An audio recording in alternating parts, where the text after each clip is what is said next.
Hemp hasn't always been considered the bad boy of the herb family. For example, 200 years ago, we might have seen Ben Franklin pulling into Martha's Vineyard, hoping to find George Washington at home. The first stop in his tireless quest for more paper fiber. Hemp played a major role in the achievement of colonial independence and was a part of everyday life.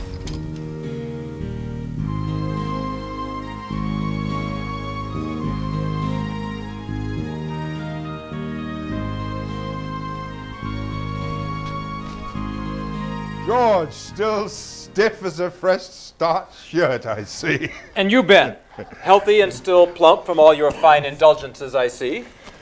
George, only you could be eloquent enough to call me a glutton and still make it sound like a compliment. And in how many ways has the good Lord been active in your life these days? I would call it an act of God if I could get enough paper to run my new almanac. But I would consider it a small miracle if Pumbaa could fix this. Oh, surely. Have you talked to Thomas Jefferson? I hear his new strain of Indian hemp has made him the biggest dealer in the colony. I've heard some good things about the flower of the Indian hemp. Here's one that I grew from Tom's strain.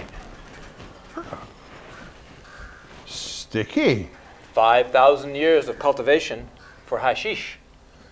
I understand it works best if it's rendered seedless. Oh, yes, I know. I was late in pulling my males this season. Shame, George. Not pulling your males does not make good sense.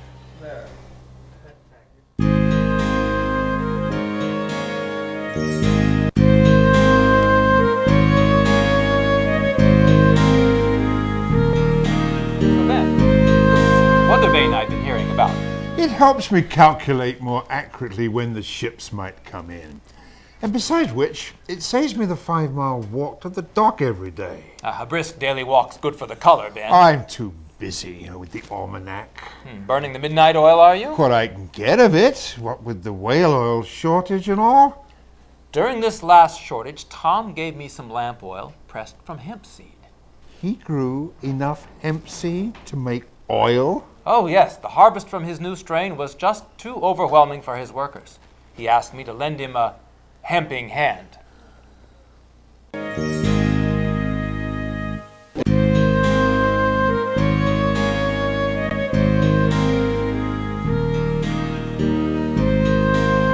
Tell me, Ben, why haven't we been seeing more of that newspaper that you've been doing? Quite frankly, Tom, there's been a lot less of that newspaper that I'm doing. With the newsprints being on ration, I just don't have enough paper to put out any volume at all. I've been meaning to ask you, don't you think it would be a good idea if I had my own mill? Well, if you base that mill and the paper you made out of it on hemp, it certainly would be.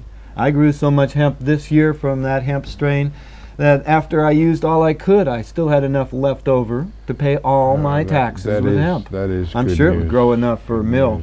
Don't you think that the colonists could be persuaded to grow a little bit more than their mandatory 10%? Well, I've been writing letters to every farmer I know all over the country here to get them to grow more and more hemp on their land for the colony needs. If the colonists grew more hemp, we wouldn't need Georgie Porgy.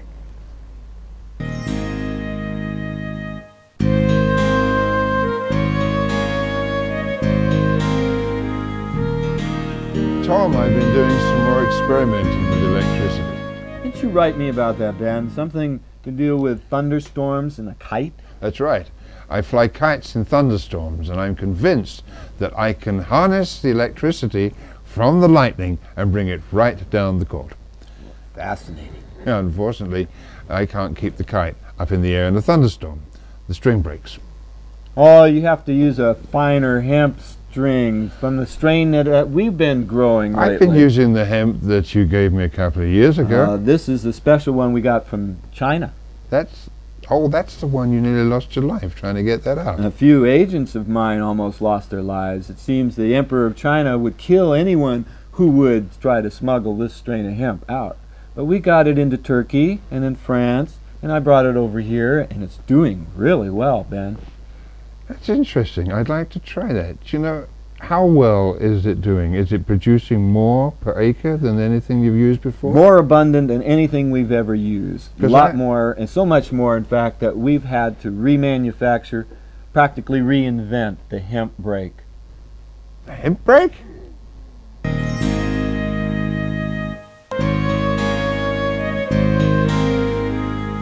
Ah, good, Ben. Pumbaa just finished that repair for you. Ah, good, good. What is it, Ben? You look a bit queasy. It's the ride. It sometimes upsets my stomach. I've been thinking of improving the ride by adding certain springs to an already designed body. I think Ben, that I could... how about brewing up a cup of indica tea for that nausea? I thought you'd never ask. And a pinch of my pipe? Not only a pinch for your pipe, but we'll send some home with you as well. Pumbaa, why don't you fill a satchel for Ben from the drying rack? No satchels, Mr. Washington.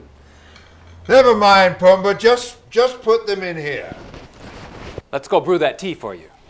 Ah, the indica tea.